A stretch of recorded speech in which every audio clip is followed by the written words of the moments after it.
Hello friends, welcome back to स्टडीकर। मैं हूं आपका दोस्त प्रभाकर। डेली करंट अफेयर्स की सीरीज में आपका स्वागत है। आज हम डिस्कस करेंगे 13 मार्च 2022 से related most important current affairs. दोस्तों, इस लेक्चर को आपको लास्ट तक जरूर सुनना है। लास्ट में आपसे कुछ क्वेश्चन पूछे जाएंगे तो उनके आंसर आपको कमेंट बॉक्स में देना है। दोस्तों, अगर आप कमेंट बॉक्स में आंसर देते हैं तो इससे आपका मेमोरी पावर और कॉन्फिडेंस दोनों बढ़ते हैं, तो आप आंसर जरूर दीजिएगा। अगर आप किसी भी कॉम्पिटिटिव एग्जाम की तैयारी कर रहे हैं तो उसके लिए आप अपने चैनल स्टडीकर को फॉलो कर लें और फॉलो करने के अलावा बेल आइकॉन जरूर दबा लें, जिससे आपको समय पर और सबसे पहले नोटिफिकेशन मिल सकेगी। दोस्तों, अगर आप इस लेक्चर का पीडीएफ प्राप्त करना चाहते हैं तो पीडीएफ के लिए टेलीग्राम चैनल ज्वाइन करने, जिसका लिंक आपको डिस्क्रिप्शन बॉक्स में मिल जाएगा। हमारे जितने भी सोशल मीडिया प्लेटफॉर्म हैं उन पर भी आप हमें फॉलो कर सकते हैं। सभी का लिंक डिस्क्रिप्शन बॉक्स में दिया गया है। चलिए फ्रेंड्स, पहला क्वेश्चन डिस्कस करते हैं, ध्यान से सुनिएगा।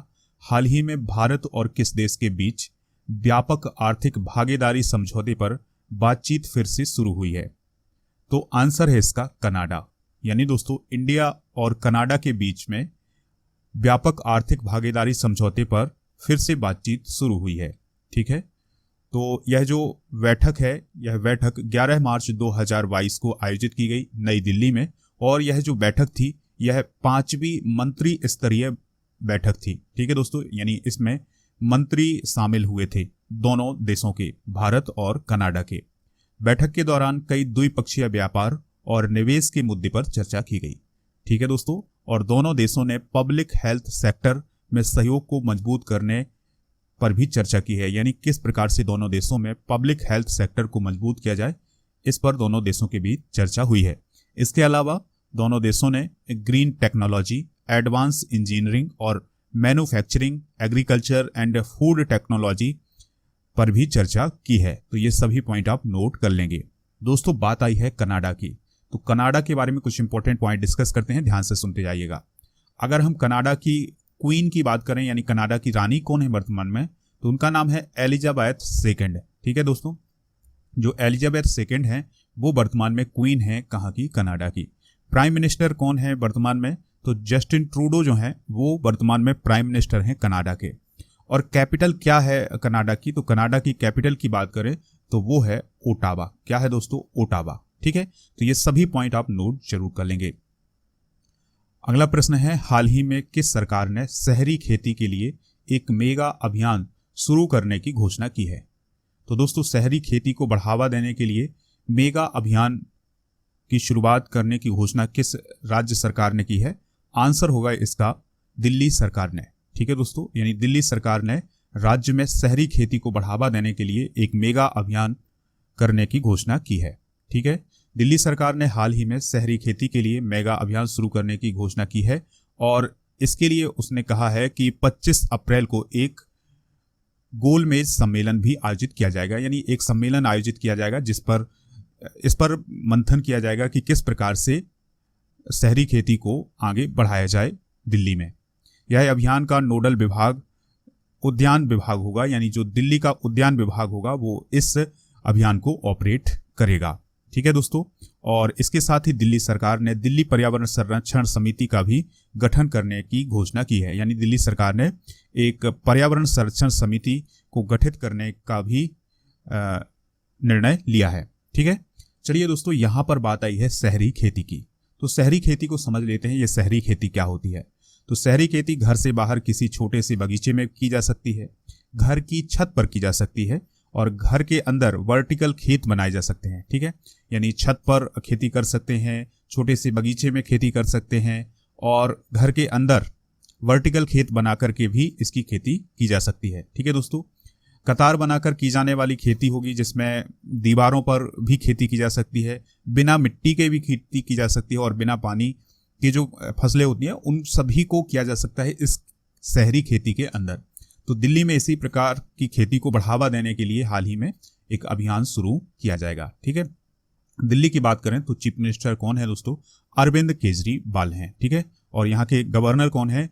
अनिल बैजल। कौन है दोस्तों? अनिल बैजल। तो ये दोनों पॉइंट आप नोट जरूर कर लेंगे। अगला प्रश्न है, 19 वर्षीय प्रियंका नोटक्की हाल ही में भारत की कौन सी महिला ग्रैंड मास्टर बनी है? कौन दोस्तों? प्रियंका नोटक्की नाम है इनका, और ये कौन से नंबर की महिला ग्रैंड मास्टर बनी है। ठीक है दोस्तों, तो ग्रैंड मास्टर का जो खिताब है वो किस में मिलता है, ये मिलता है शतरंज में। तो दोस्तों प्रियंका नोटक्की भारत की कौन से नंबर की महिला ग्रैंड मास्टर बनी है, तो आंसर होगा इसका 23वें नंबर की। किस नंबर की दोस्तों, 23वें नंबर की। ठीक है, तो जो प्रियंका नोटक्की हैं ये 19 वर्ष की हैं और ये भारत की 23वें नंबर की महिला ग्रैंड मास्टर बन गई हैं। अब बात आती है दोस्तों कि भारत की पहली महिला ग्रैंड मास्टर कौन थी, तो उनका नाम था एस विजय लक्ष्मी। क्या नाम था, एस विजय लक्ष्मी। और साल 2000 में इन्हें देश की पहली महिला ग्रैंड मास्टर बनने का गौरव प्राप्त हुआ था। तो आपको दोनों पॉइंट याद रखना है कि जो प्रियंका नोटक्की हैं वो देश की 23वीं महिला ग्रैंड मास्टर बनी हैं और जो एस विजय लक्ष्मी थी वो भारत की पहली महिला ग्रैंड मास्टर थी। ठीक है, तो ये सभी पॉइंट आप नोट कर लें। और भारत के पुरुष की बात करें तो भारत के पहले पुरुष ग्रैंड मास्टर कौन थे, तो उनका नाम था विश्वनाथन आनंद। क्या नाम था दोस्तों, विश्वनाथन आनंद। चलिए अगला प्रश्न देखते हैं, इंपॉर्टेंट है। प्रधानमंत्री नरेंद्र मोदी ने हाल ही में किस शहर में छत्रपति शिवाजी महाराज की लगभग 9.5 फीट ऊंची प्रतिमा का अनावरण किया है, तो ये किया है दोस्तों कहां पर अनावरण, पुणे में। ठीक है, तो प्रधानमंत्री नरेंद्र मोदी ने हाल ही में महाराष्ट्र के पुणे में छत्रपति शिवाजी महाराज की लगभग 9.5 फीट ऊंची प्रतिमा का अनावरण किया है। यह प्रतिमा 1850 किलोग्राम गन मेटल से बनी है। ठीक है दोस्तों, यानी ये जो प्रतिमा है ये 9.5 फीट ऊंची है और 1850 किलोग्राम इसमें गन मेटल लगाया गया है या उपयोग किया गया है। ठीक है, और प्रधानमंत्री ने यह जो प्रतिमा है ये नगर निगम परिसर में इसका अनावरण किया है। ठीक है दोस्तों, अब बात आई है प्रतिमा की या मूर्ति की। तो विश्व की जो टॉप 5 ऊंची मूर्तियां हैं उनको हम डिस्कस कर लेते हैं। तो दोस्तों पहले नंबर पर नाम आता है स्टैचू ऑफ यूनिटी का।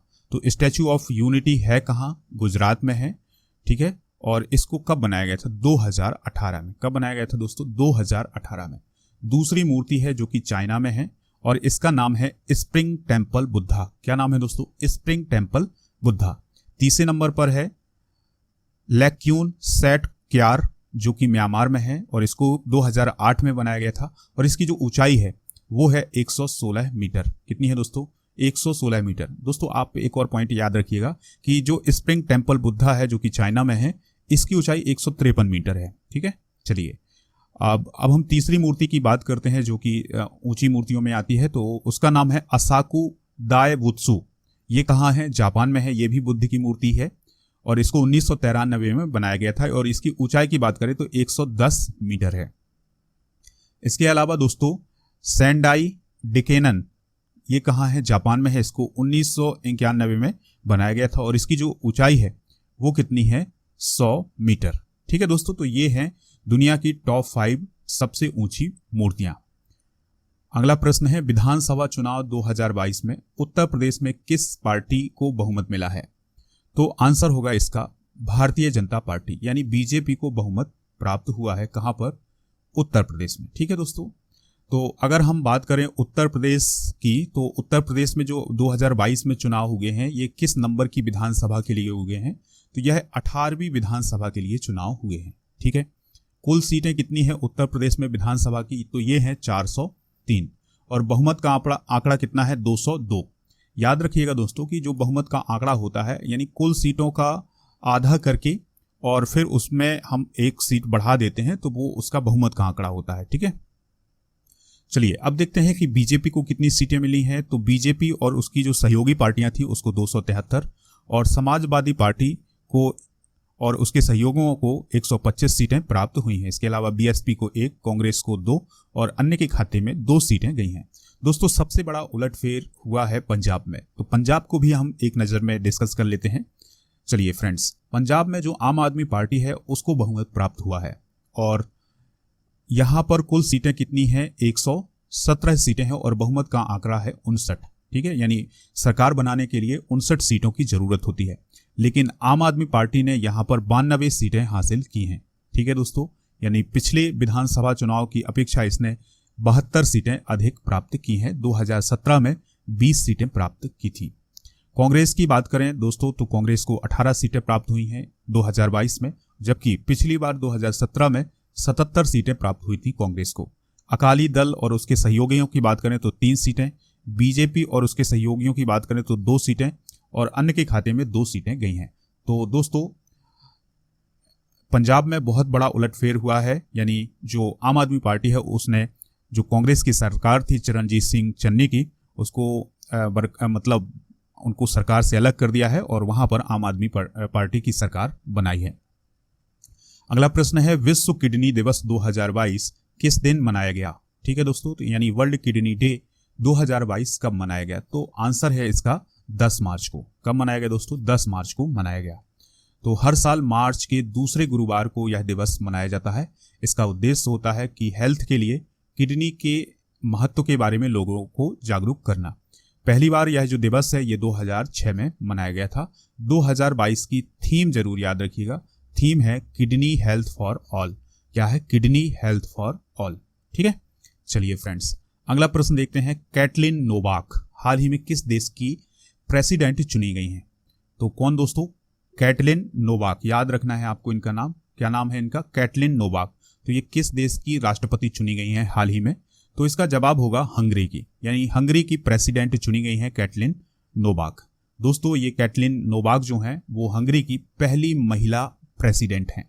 ये सबसे इंपॉर्टेंट पॉइंट होगा कि पहली महिला प्रेसिडेंट जो है वो कौन है? Katalin Novak. ठीक है, और जो कैटलिन नोवाक हैं वो किसका स्थान लेने वाली हैं? तो वर्तमान राष्ट्रपति जानोस डेर का स्थान लेने वाली हैं और वह पद कब संभालेंगी? 10 मई को वह पद संभालने वाली हैं। ठीक है, चलिए फ्रेंड्स हंगरी की बात कर लेते हैं। तो हंगरी जो है वो यूरोपियन कंट्री है और अभी इसका नाम बहुत चर्चा में भी रहा है, क्योंकि यूक्रेन और रूस के बीच जो युद्ध हो रहा है उसमें जो भारतीय छात्र हैं या जो भारतीय लोग थे यूक्रेन में, वो जाकर के कहाँ रुक रहे हैं? हंगरी में रुक रहे हैं और हंगरी की जो गवर्नमेंट है वो भारतीय छात्रों की मदद भी कर रही है। ठीक है दोस्तों, तो अगर हम बात करें हंगरी की तो यह लैंड लॉक्ड कंट्री है और यानी कि ये चारों तरफ से भूमि से घिरी हुई है, यानी इसकी कोई समुद्री रेखा नहीं है। और इसके जो प्राइम मिनिस्टर है वो है विक्टर ऑर्बन। क्या नाम है दोस्तों? Victor Orban. और इसकी जो कैपिटल है वो है बुडापेस्ट। क्या नाम है? बुडापेस्ट। और इसकी जो मुद्रा है वो है फॉरेंट। क्या नाम है दोस्तों? फॉरेंट। तो दोस्तों ये थे आज के मोस्ट इंपॉर्टेंट करंट अफेयर्स।